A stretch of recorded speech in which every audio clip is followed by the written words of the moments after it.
دوستو آج ہم ایسی طاقتور خلافت کے بارے میں جانیں گے جو کچھ ہی وقت میں طاقتور خلافت بن گئی۔ بنی اسلام کی خلافت، جو خلافت 5 صدیوں تک قائم رہی، جس نے اسلامی فوج میں ایک انقلاب لایا۔ آئیے جانتے ہیں اس امپائر کے بارے میں۔ اس دور کو اسلام کا دا گولڈن پیریڈ آف اسلام کے بارے میں جانا جاتا ہے، جس دور میں بڑے بڑے شہروں کی تعمیر ہوئی، اور یہ داستان ہے خلافت عباسیہ کی۔ سال 632 عیسوی میں عرب میں اللہ کے رسول صلی اللہ علیہ وسلم پردہ فرما گئے، لیکن اللہ کے رسول کے صحابہ نے اسلام کو پورے عرب میں اور دوسرے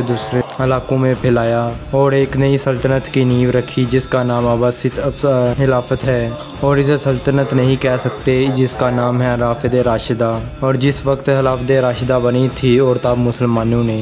جب مسلمانوں کے ہاتھ میں قیادت آئی تھی تو اس وقت مڈل ایسٹ میں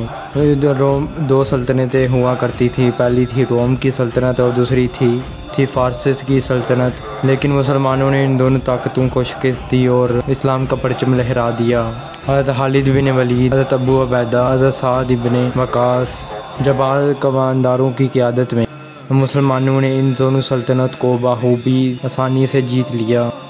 یرموک کی جنگ کے بعد روم کی سلطنت نیستہ نابود ہو گئی، بالکل ہی ختم ہو گئی، اور دوسری جو قصیدیہ کی جنگ کے بعد بالکل ختم ہونے کے کگار پر آ گئی تھی۔ سن 651 تک مسلمانوں نے 2/3 کے حصے کو مسلمانوں نے اپنے قبضے میں کر لیا تھا اور پورے فارس کو اپنے قبضے میں کر لیا تھا، لیکن حضرت عثمان جو اس خلافت کے خلیفہ تھے، ان کی شہادت ہو گئی اور مسلمانوں کے درمیان پہلی سول وار لڑی گئی، جسے پہلا فتنہ بھی کہا جاتا ہے، جس کے بارے میں اس کے بعد حضرت علی رضی اللہ تعالیٰ عنہ کو شیر خدا کو چوتھا خلیفہ چنا گیا، اور شام کے جنرل حضرت معاویہ نے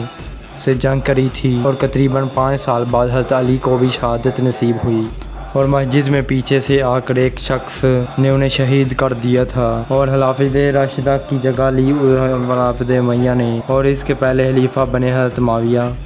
اور یہ طاقت دنیا کی سب سے بڑی سلطنتوں میں شمار ہوتی ہے، اور اس میں بھی کئی ساری سول وار لڑی گئی، جس میں سب سے بڑی وار موجود ہے کربلا کی، جس میں حضرت علی کے بیٹے حضرت حسین حضرت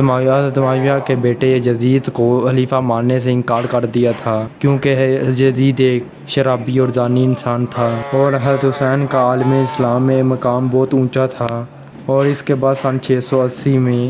ان کے خاندان کو کربلا میں شہید کیا گیا، اور کچھ عرصے بعد خلافت امیہ آگے بڑھنے لگی، جس نے اسپین کو فتح کیا، ہندوستان میں کو فتح کیا۔ اس خلافت میں اچھے حکمرانوں کے ساتھ برے حکمران بھی ہوئے، اور مسلمانوں کے جہاں دھیمی کہا جاتا اور تھوڑا زیادہ ٹیکس لیا جاتا تھا، اور جس میں یہودی، عیسائی اور زoroastrian شامل تھے، اور جو لوگ اسلام قبول کر کے مسلمان ہو چکے تھے انہیں موالی کہا جاتا تھا۔ اور کچھ عرصے بعد ایک نئی طاقت ابھرنے لگی جو کالے جھنڈے کے نیچے جمع ہوئے، اور انہوں نے امویوں کے ساتھ جنگ کی، اور یہ خلافت عباسیہ خلافت عباسیہ عرب کے گھرانے سے تھے۔